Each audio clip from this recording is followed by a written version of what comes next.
여러분 구독과 좋아요 부탁드리고요. 많은 관심 기다리겠습니다.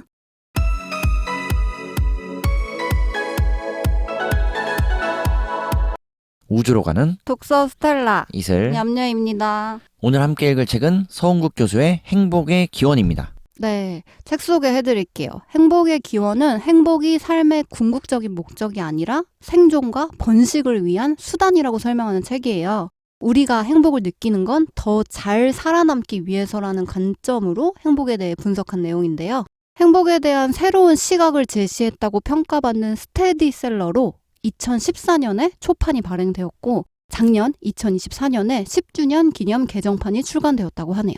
그리고 그리고 작가 서은국 교수는 세계 100대 행복학자로 꼽히는 행복학의 대가로 20여 년 동안을 행복 연구에만 쏟으신 분이라고 해요. 현재는 연세대학교 심리학과 교수로 재직하면서 UN 산하의 행복지수를 발표하는 국제행복기구에 자문하는 활동도 한다고 하네요. 네, 냠냠이가 저자 소개 책 소개 드렸어요. 그 누구보다도 행복에 맞이하는 항상 행복한 이슬이와 냠냠이, 냠냠이와 이슬이가 전해드리는 행복에 대하여 행복에 관한 이야기를 다룰 행복의 기원을 만나봅니다. 작년인 24년 하반기에 TV 프로그램 유퀴즈에 서은국 교수가 출연 후 이 책이 역주행하고 있고요. 그리고 저 이슬이 개인적으로는 지인 중에, 친한 형 중에 이 서은국 교수의 수업을 실제로 들었던 경험을 가진, 그래서 그 이야기를 듣게 돼서 이런 여러 가지가 시기적으로 맞물렸다. 그래서 이 책을 한번 읽어보자라는 생각이 들었고, 사실 결론부터 말씀드리면 저희는 이런 책을 읽을 필요가 없었습니다. 왜죠? 이미 행복하니까. 이 금시초문인 것 같아요. 네. 논의되지 않는 내용으로. 예. 그러나 지금 제 눈앞에 있는 냠냠이 굉장히 행복해 보이고요. 네네. 그럼 저야말로 사실 행복 이슬이죠. 자, 언제부터요? 그래서 오늘은 저희가 여타 다뤘던 책들처럼 책의 첫 페이지부터 끝까지 달릴 예정이지만 평소보다 조금 더 가벼운 마음으로 들어주셔도 충분히 책의 내용이 어렵지 않기 때문에 난해하지 않기 때문에 편안한 마음으로 들어주시면 좋을 것 같아요. 자, 책은 총 9개의 장 그리고 226페이지로 구성되어 있고요. 책의 서문부터 따라가 볼게요. 서은국 교수에 따르면 인간은 행복하기 위해 사는 게 아니라 살기 위해 행복을 느낀다 라고 전제하고 있고, 책의 14페이지 행복에 대한 과학적 연구를 최초로 시작한 에드 디너 교수의 연구실에 유학을 간 이후 저자인 서은국 교수가 직접 유학했던 경험을 밝히고 있고요. 나는, 즉 작가인 서은국 교수는 지금까지 어느덧 반평생을 행복에 대해 읽고 생각하고 연구하고 있다. 그래서 본인의 생각이 모두 맞다는 뜻은 아니지만 이 책의 내용들은 본인의 개인적 가치나 경험이 아닌 과학적 연구들에 기초한 것임을 말하고 싶다라고 전제하고 있어요. 그래서 행복에 대해 막연한 혹은 허무맹랑한 이야기라고 생각할 필요가 없다, 혹은 그러한 가능성이 적다라고 볼 수 있고, 반평생 동안 그가 연구해온 행복에 대해서 우리나라에서 행복을 다루는 몇 안 되는 연구자 중 한 명의 의견으로 들으면 좋지 않을까라고 생각하고요. 그리고 저자가 이 책이 다른 행복을 소재로 한 책과 다른 점을, 차별점을 14페이지에 강조를 하고 있어요. 첫 번째가 여타 많은 책의 주된 관심은 어떻게 하면 행복해질까? 하우에 중점을 둔다면 이 책의 핵심 질문은 why라고 해요. 그러니까 왜 인간은 행복한 경험을 할까? 이 경험의 본질적인 역할은 무엇일까에 주안점을 두었다고 하고요. 두 번째, 이 책은 행복의 이성적인 면보다 본능적이고 동물적인 면에 더 관심을 두고 있다고 해요. 그리고 마지막 세 번째로 이 책은 행복에 대한 통상적인 사고의 틀에서 벗어나고자 했다라고 강조하면서 저희가 일반적으로 행복은 인생의 궁극적인 목적이다라고 하는 철학자의 사상에서 벗어나서 과학적인 관점 혹은 과학적인 실험을 토대로 왜 행복해야 할까를 중점적으로 파고들었다고 해요. 자, 그래서 이 책이 전체 9장으로 이루어져 있다고 말씀을 드렸는데 저희는 오늘 책이 쓰여진 순서대로 읽어나가면서 말씀을 드려볼게요. 전반적으로 행복에 대해서 다루고 있는데 책의 22페이지 저자의 설명에 따르면 행복은 본질적으로 생각이 아님에도 불구하고 자꾸만 생각을 고치라고 조언하고 있다는 거죠. 그래서 이런 식 행복 지침서를 읽고 행복해지기란 거의 불가능하다라고 평가하고 있어요. 자, 그렇다면 이 책은 행복 지침서인가? 그렇지 않다는 거죠. 어떻게 하면 행복해질 수 있느냐를 고민하지 말자라고 냠냠이가 서문을 통해 말씀드렸고, 왜 우리 인간이 행복을 경험해야 할까, 경험할 수 있을까에 대해서 집중해보자 라고 다시금 강조한다는 것. 그래서 행복이 예를 들어 우리가 용돈을 받고 즐거워할 때 느끼는 행복 역시 그 돈이라는 것 자체에 있는 게 아니라는 거예요.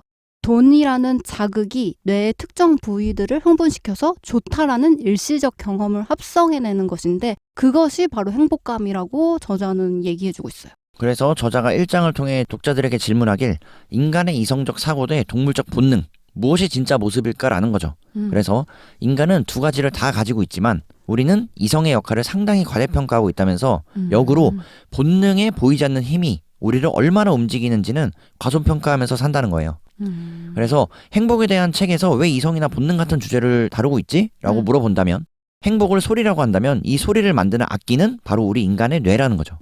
그래서 이 악기인 뇌가 언제, 왜, 무슨 목적으로 이 소리, 즉 행복을 만들어내는지를 알아야 우리가 행복에 대한 감을 잡을 수 있다라고 정리하고 있고 그렇다고 한다면 이 악기의 주인, 즉 우리 인간에 대한 심층적인 파악이 필요하다면서 우리 인간에 대해서 보다 자세히 알아보자고 제안하는 장, 바로 이 장이에요. 그래서 저자는 인간의 동물적 본능을 과소평가하고 있었음을 강조를 하면서 동시에 생존을 키워드로 제시해주고 있어요. 그래서 인간이 자연에서 살아남기 위해 경쟁을 하여야 됐고 이 경쟁이 바로 생존이란 건데요. 즉 인간의 행동은 생존과 번식을 위한 본능에 기반한다는 거죠.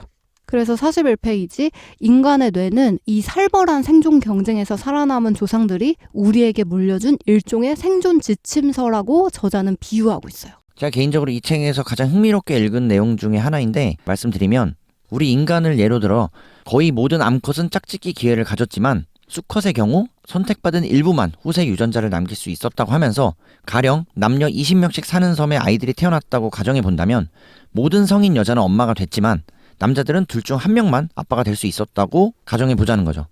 그렇다면 이 섬에 태어난 아이들의 호구 조사를 나중에 해보면 엄마는 총 20명 그리고 아빠는 총 10명으로 밝혀질 것이라는 거예요. 그래서 우리 인간은 이런 불공평한 동네에서 살던 자들의 후손이고 우리 조상의 남녀 비율은 1대1이 아니라 1대2로 여자 비율이 높다는 거죠. 이에 대한 근거로 2010년도의 논문을 인용하고 있고요. 그래서 우리 인간의 경우 그나마 일부 일처제라는 제도 덕분에 남녀 간 불균형이 최근 줄어들고 있는 것으로 볼 수 있고 다른 포유류들의 경우 이 비율이 수컷이 3 그리고 암컷이 7 정도까지 기운다는 거죠. 거의 모든 암컷은 자식을 갖지만 수컷은 소수만이 유전자를 남겼다는 말인데 이 성비 불균형 때문에 남녀의 기질 차이가 발생하게 되고 예를 들어 여자는 특별한 노력을 하지 않아도 엄마가 될 수 있기 때문에 안정지향적 전략을 택하는 것이 유리하다고 저자가 주장하고 있고요.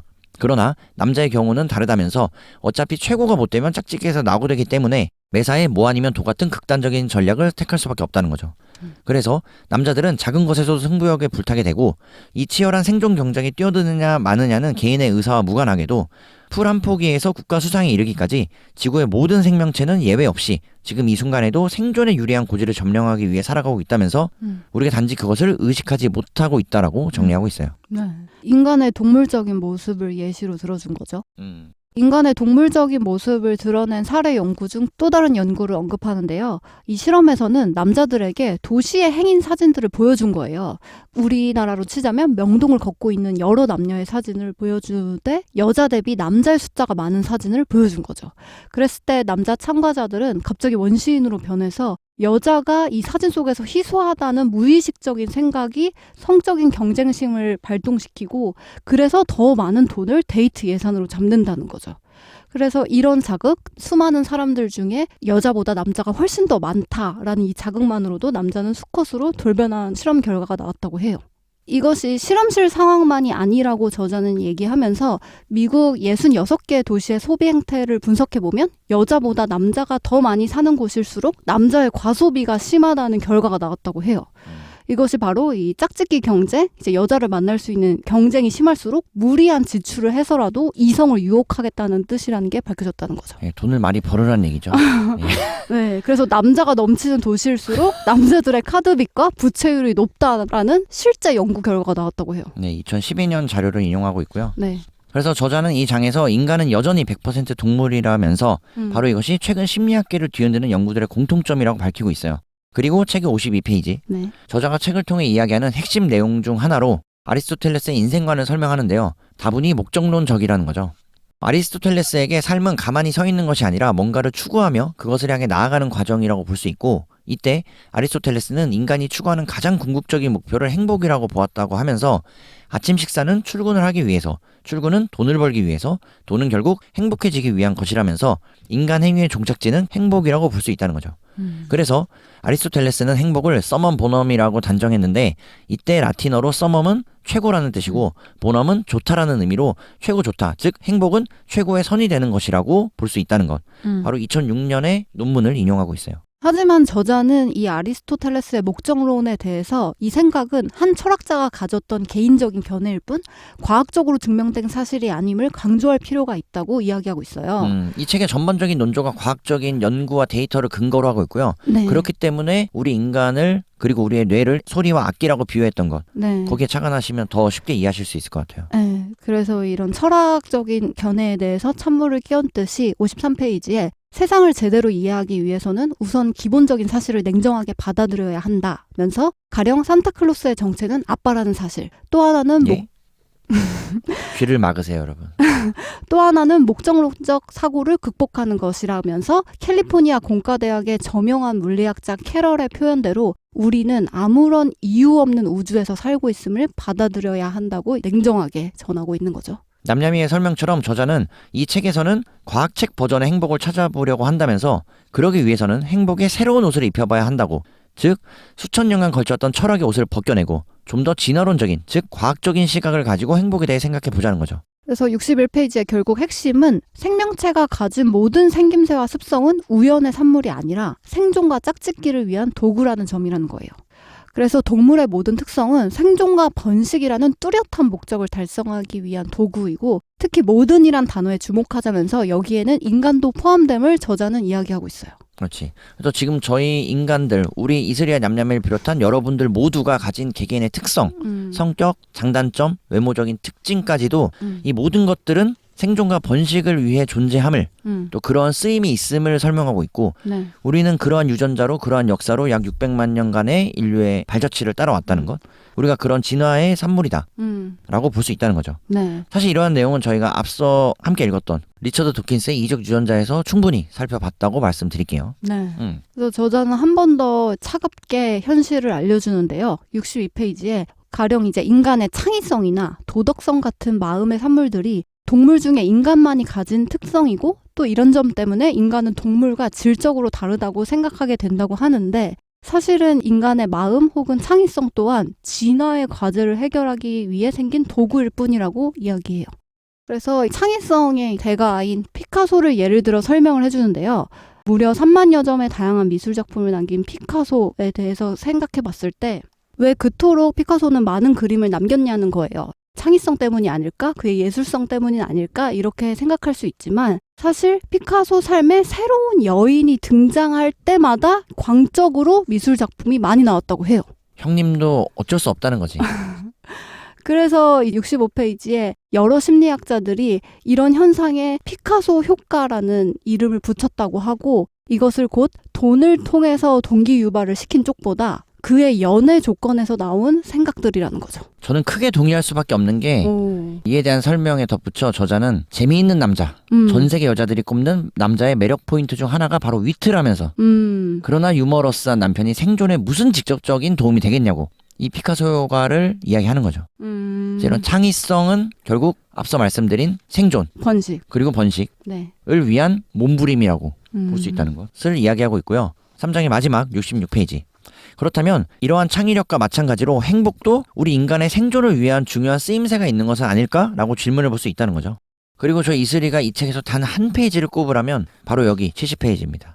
저자의 주장을 가장 명료하게, 명약관하게 정리하고 있고요. 저희가 앞선 서문에서 살펴봤듯이 저자가 how보다는 why에 집중하자라고 했던 것, 바로 이 페이지에서 다루고 있어요. 서은국 작가에 따르면 행복에 대해서 왜라는 질문을 던질 때가 왔다고 생각한다면서 우리 인간은 왜 행복을 느끼지? 라고 한다면 사실 여기에 대한 답이 이 책의 핵심 내용이라는 거죠. 그래서 본인의 생각을 밝히기 전에 독자들도 한 번은 곰곰이 생각해봤으면 좋겠다고 이야기하면서 3초 드릴게요. 한번 생각해보세요. 그래서 우리 인간은 왜 행복감을 경험할까? 행복하면 좋으니까? 혹은 중요하니까? 같은 성의 없는 대답은 정중히 사용하겠다고 한다는 거죠. 자, 그렇다면 우리 진짜 왜 행복해야 되는 거지? 라고 질문해 봐야 된다는 거고 본인도 오랜 시간 행복을 공부했지만 정작 행복은 왜? 라는 질문을 진화론을 접하면서 갖게 되었다는 거예요. 그래서 이 질문에 대한 본인 나름대로의 생각들이 이제 조금씩 정리되고 있는 것 같고 이것을 더 많은 사람과 나누기 위해 이 책을 쓰게 되었다면서 바로 인간은 행복해지기 위해 태어난 것이 아니라 생존을 위해 만들어진 동물이고 조금 더 냉정하게 표현해 보자면 우리 인간은 생존 확률을 최대화하도록 설계된 생물학적 기계이고 이때 행복은 이 청사진 안에서 매우 중요한 역할을 한다는 거죠. 그리고 저자는 여기서 행복의 역할에 대해서도 예시를 들어서 설명해 주는데요. 개를 한 마리 등장시킵니다. 개 입장에서 보면 인간은 무척 이기적이라고 하면서 개한테 이제 눈썰매를 끌라고 하고 마약 탐지도 시키고 집을 지키라고 하고 개인기까지 보여달라고 조르곤 하는데 캘리포니아 해변에 사는 주인을 만났을 때 개한테 이제 서핑을 해보라고 할 수도 있다는 거예요. 이렇게 개한테 서핑을 시키기 위해서 인간은 무엇을 할까? 보통 이제 과자, 여기선 새우깡을 들고 오는데 새우깡의 힘을 빌어서 이 새우깡을 던져주면서 서핑을 하게 시키는 거예요. 그렇다면 개는 저희가 같이 상상을 해봤을 때 무조건 서핑을 하게 돼 있죠. 왜냐하면은 새우깡을 먹고 싶으니까. 이 예시를 들어서 저자는 이렇게 특정 반응, 즉 이제 서핑을 하게끔 하는 반응을 증강시키는 자극, 여기서는 새우깡이죠. 이것을 심리학에서는 강화물이라고 부른다고 해요. 그래서 새우깡이라는 이 강력한 강화물이 없다면 개의 서핑 묘기는 탄생할 수 없다는 거죠. 이 강화물이 결국 개에게 사용된 유인책이고 인간의 경우 행복감, 즉 다른 말로 쾌감이라고 해요. 개가 새우깡을 얻기 위해 서핑을 배우듯 인간도 쾌감을 얻기 위해 생존에 필요한 행위를 한다는 거죠. 그래서 저자는 개가 새우깡을 통해 얻는 쾌감을 인간도 최대한 자주 많이 느끼기 위해 사냥을 하고 이성에 몰두한다고 결론을 내리고 있어요. 그래서 냠냠이가 드린 말씀을 정리하면 호모사피엔스 중 일부만이 우리의 조상이 되었고 그들은 목숨 걸고 사냥을 하고 기회가 생길 때마다 짝짓기에 힘쓴 자들이라는 거죠. 근데 왜? 무엇을 위해? 바로 삶의 의미를 찾아서 자아 성취 때문에 아니다. 고기를 씹을 때 이성과 살이 닿을 때 한마디로 느낌이 완전 굿이었던 것. 좋았던 쾌락을 쫓아서였기 때문이라는 거고 책의 82페이지 이러한 행복의 핵심은 저자의 주장에 따르면 부정적 정서에 비해 긍정적 정서 경험을 일상에서 더 자주 느끼는 것이라면서 이 쾌락의 빈도가 행복을 결정적으로 좌우한다는 거죠. 그래서 결국 행복은 크기가 아닌 빈도다. 그리고 책의 말미에서 저자가 주장하지만 행복 앞정을 깔으라고 행복의 빈도를 높여야 한다고 거듭해서 반복해서 이야기한다는 것 강조하고 넘어갈게요. 저자는 인간이 경험하는 가장 강렬한 고통과 기쁨은 모두 사람에게서 비롯된다고 이야기하는데요. 왜 이토록 인간은 서로를 필요로 할까에 대해 질문을 해요. 이유는 사람이 꽃보다 아름다워서가 아니라 막대한 문제가 걸려있기 때문인데 바로 계속해서 강조하는 생존 때문이라는 거예요. 이것 때문입니다. 우리가 행복하거나 또는 창의성을 갖거나 유머를 갖거나 피카소가 그림을 그리거나 이 모든 것은 생존하기 위해서다 라고 거듭해서 강조한다는 거죠. 네. 세상에 다른 포식자들이 있는 한 인간을 포함한 모든 동물의 생존 확률은 다른 개체와 함께 있을 때 높아지기 때문인 거죠. 사회성을 이야기하는 것이고. 네. 즉 91페이지 인간의 본성을 압축한다면 저자는 The Ultimate Social Machine이라고 표현하고 싶다고 얘기를 해요. 와우. 궁극적인 사회적 기계인 거죠. 직역하자면. 그래서 이 인간의 사회성은 인간의 생사를 좌우하는 가장 독보적인 특성이란 거예요.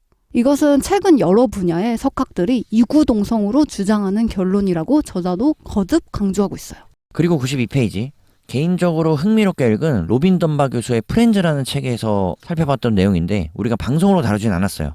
그래도 인용해보면 10여 명의 소규모 집단에서 생활하던 인간이 정글을 나와 초원 생활을 하며 집단의 크기는 약 150명 정도로 커졌고 낯선 이들과의 교류가 증가했으며 이들이 마음속에 숨긴 생각과 의도를 파악하기 위해 더 높은 지능이 필요하게 됐는데 이때 인간의 뇌를 성장시킨 기폭제는 바로 타인의 존재, 냠냠이가 말씀드린 사회성이었다는 것이고요.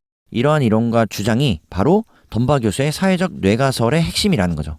이 로빈 덤바 교수는 진화 인류학의 거장 또는 세계에서 가장 저명한 교수 중 한 명으로 잘 알려져 있고요. 기회가 된다면 저희 독서 스텔라에서도 로빈 덤바 교수의 책을 다뤄볼 수 있도록 할게요. 그래서 저자는 음식을 찾듯 사람이라는 절대적 생존 필수품을 확보하기 위해서는 우선 인간을 아주 좋아해야 한다고 하는데요. 비유법을 들어서 사회적 영양실조라고 표현을 했는데 이 사회적 영양실조를 막는 가장 효과적인 방법은 반대로 왕성한 사회적 식욕을 갖는 것이라고 해요. 사회성을 키우자, 사회성을 기르자라는 얘기지. 네, 이 식욕의 근원은 쾌감이고요. 그렇기 때문에 사람, 특히나 이성을 만나고 살을 비빌 때 뇌에서는 사회적 쾌감을 대량 방출한다는 거예요. 그래서 이렇게 사람을 절실하게 찾는 것이고 가장 강렬한 기쁨과 즐거움을 사람을 통해 느끼는 것이라는 거예요.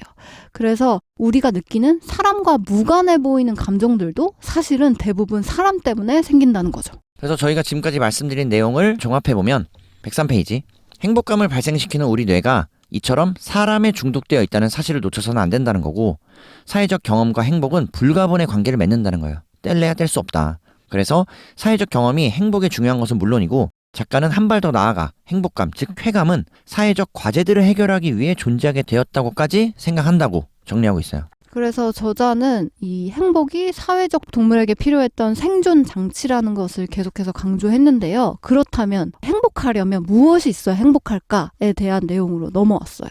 대부분은 돈이나 명예, 건강 등의 몇 가지 범주 안에 답이 있다고 생각하겠지만 저자는 이런 인생의 여러 조건들을 다 고려해도 행복의 개인차 중에 약 10에서 15% 정도밖에 예측하지 못한다고 해요.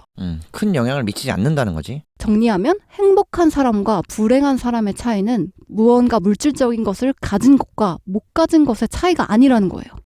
그래서 이렇게 돈과 행복에 대한 가장 유명한 연구는 미국 일리노이주에서 지금의 화폐 가치로 상금 약 100억 원을 받았던 복권 당첨자들에 대한 연구라고 하는데요. 1978년의 자료를 인용하고 있어요. 네.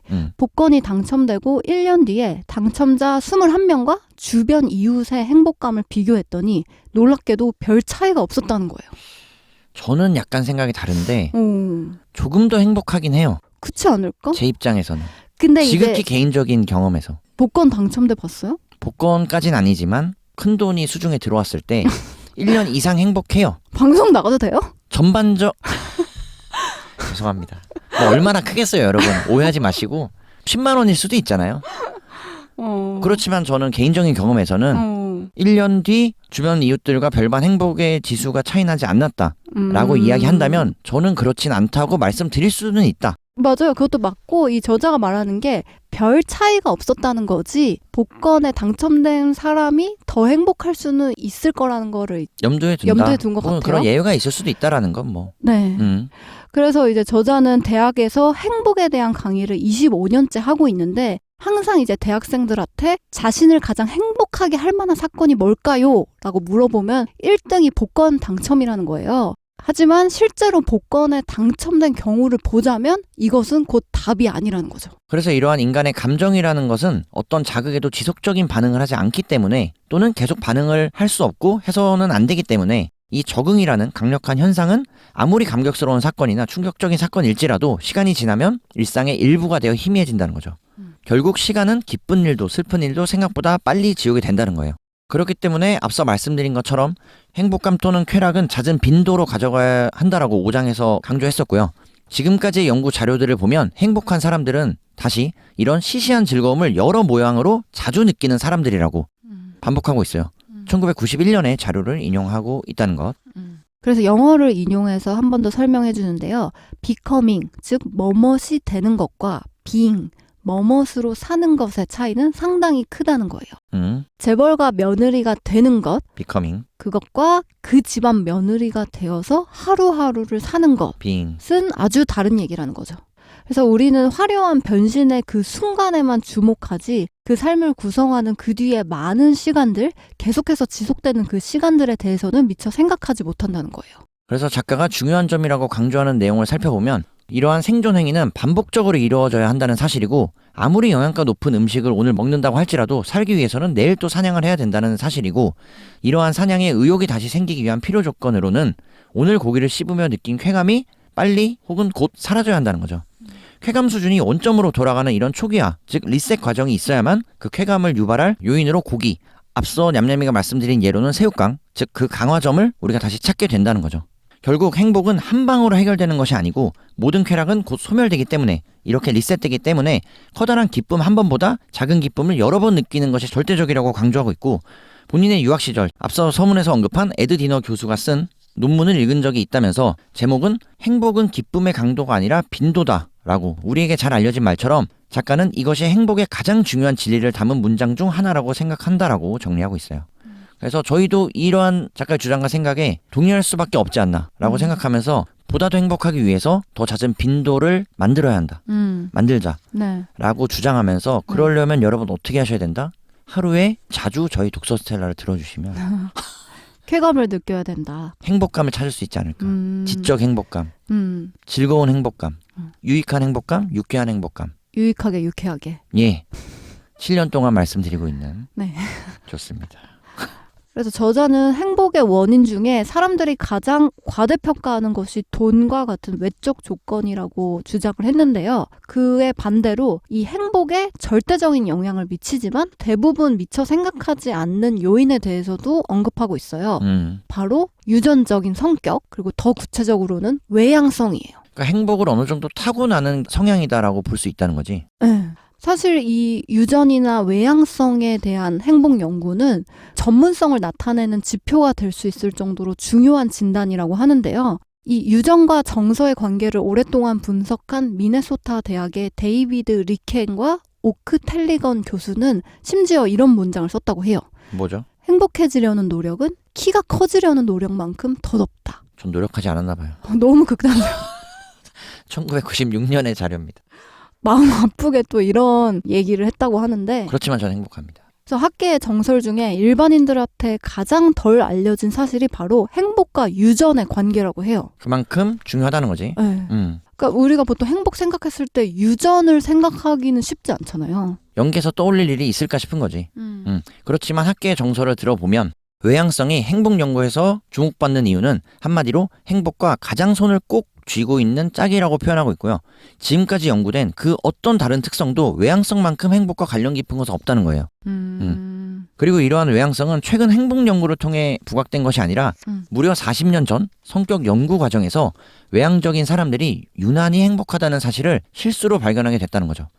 즉 행복은 상당 부분 성격, 이 외향성과 관련이 있다는 사실을 확인할 수 있었다고 설명하면서 행복 연구에 서막을 올린 것도 바로 자신의 지도 교수인 에드디너 교수 같은 성격 심리학자들이 밝혀냈다라고 확인해주고 있어요. 그리고 또 한 연구에서는 행복하기 위해 절대로 없어서는 안 되는 필요 조건이 무엇인지 알아보기 위해 극단적인 두 그룹, 즉 행복값이 상위 10%에 속하는 사람들 그리고 하위 10%에 속하는 사람들을 비교해 보았다고 해요. 2002년에 진행된 연구예요. 네. 그런데 두 그룹 간의 차이는 오직 두 가지 영역에서만 나타났다고 하고요. 첫 번째는 성격.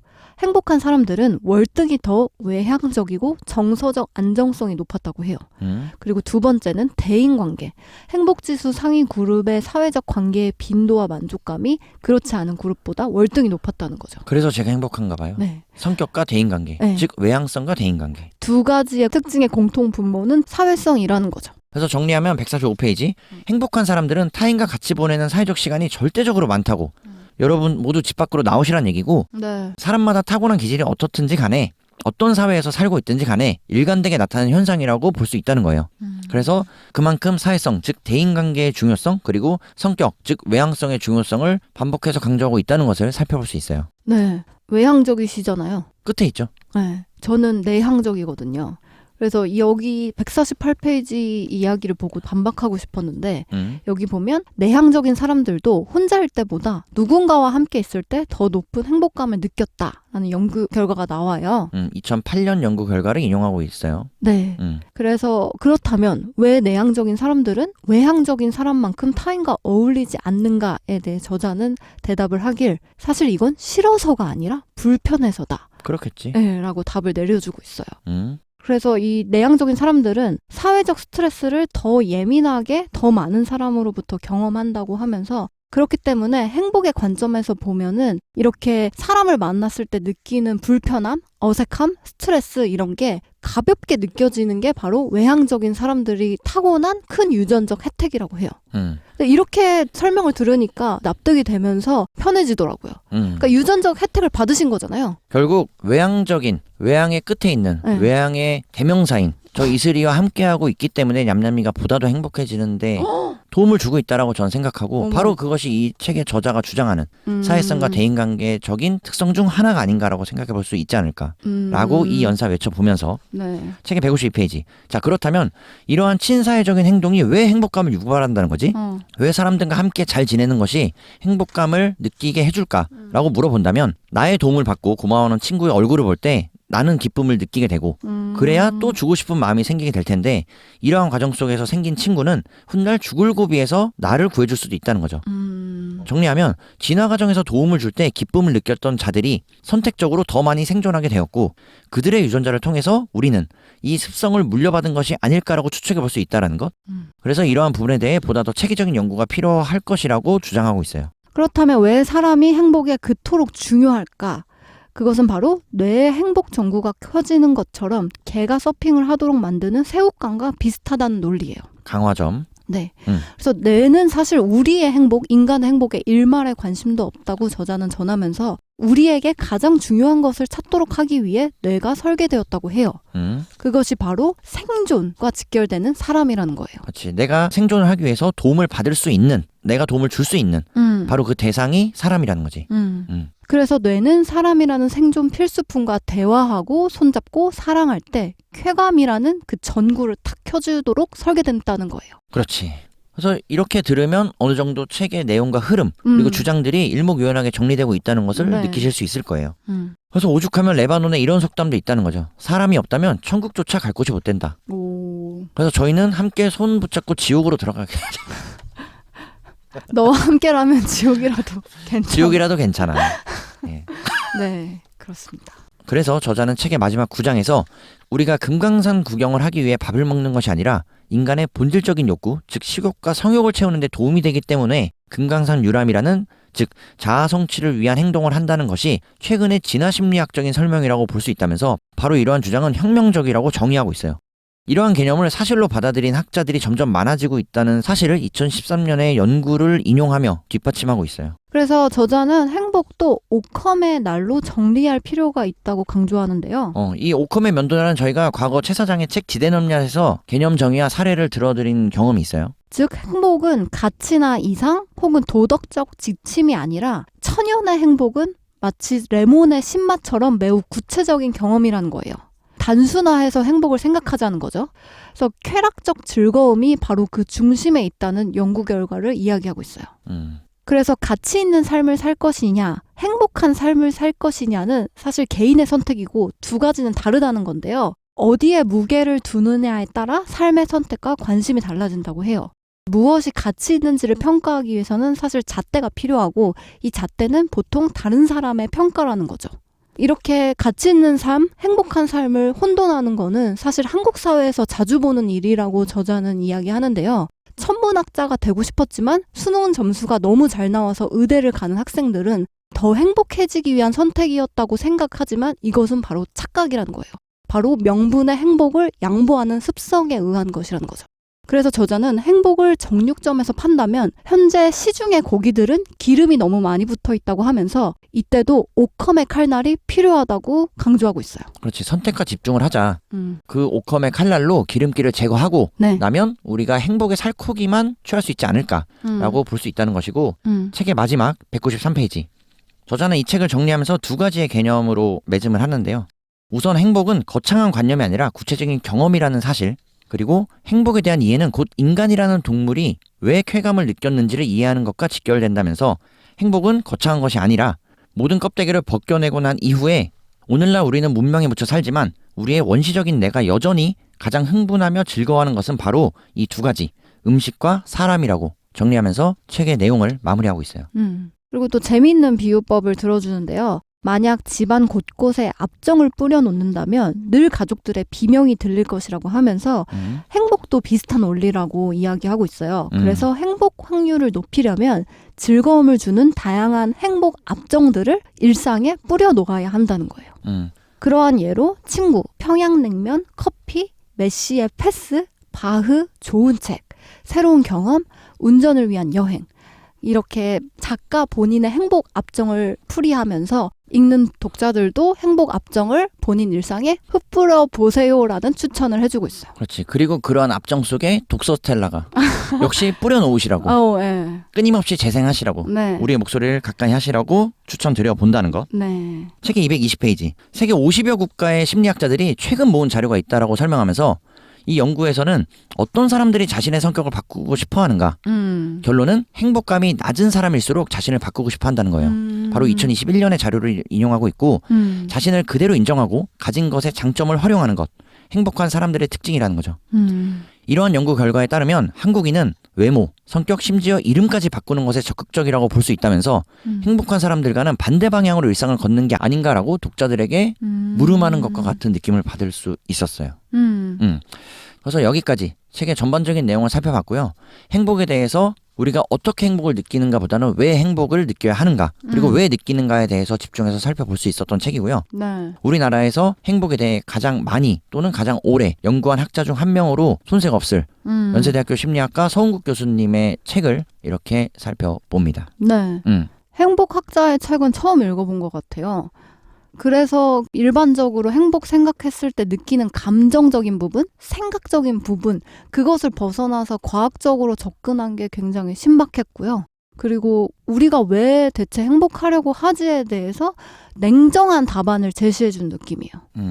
그러니까 이 책이 철학적인 접근보다는 과학적인 접근 방식을 취하고 있다는 것. 네. 그래서 과거에 우리가 읽어왔던 여러 과학책들이 떠올랐고 그러한 내용에서는 전반적인 기조가 일맥상통하다. 네. 그래서 우리는 생존과 번식을 위해 존재하는 유기체라는 것. 네. 생물 중 하나라는 것은 부인할 수 없는 사실이기 때문에 네. 철학적인 관점과 사고를 논외로 하든 포함하든지 간에 이런 전반적인 주장에는 부정하기 힘든 사실인 것 같고 네. 그렇다고 한다면 우리는 어떻게 더 행복 압정을 뿌려낼 것인가. 네. 바로 성격. 즉 외향성을 더 띌 수 있게끔 노력하던가 혹은 내가 그런 기질을 갖고 있다면 보다 확률이 높을 수 있다는 것. 네. 그리고 대인관계, 바로 사회성을 통해서 네. 내 생존 확률을 과거에서부터 높여줬던 우리 인간의 생존 확률을 최대치로 끌어올릴 수 있는 유일한 한 가지, 바로 사람이라는 거고 내가 도움을 주거나 받는 데 있어서 그 사람과의 관계를 잘 만들어가고 그 사람과의 관계 속에서 내가 행복감, 즉 쾌락을 느낄 수 있다라는 저자의 주장. 네. 이 정도로 정리하면 저희는 어떤 결론? 행복 압정을 뿌려라. 뿌려라. 그 행복 압정은 바로 사람이 되겠죠. 오. 모든 것은 사람을 통해서. 사람일 수밖에 없는 것 같아요.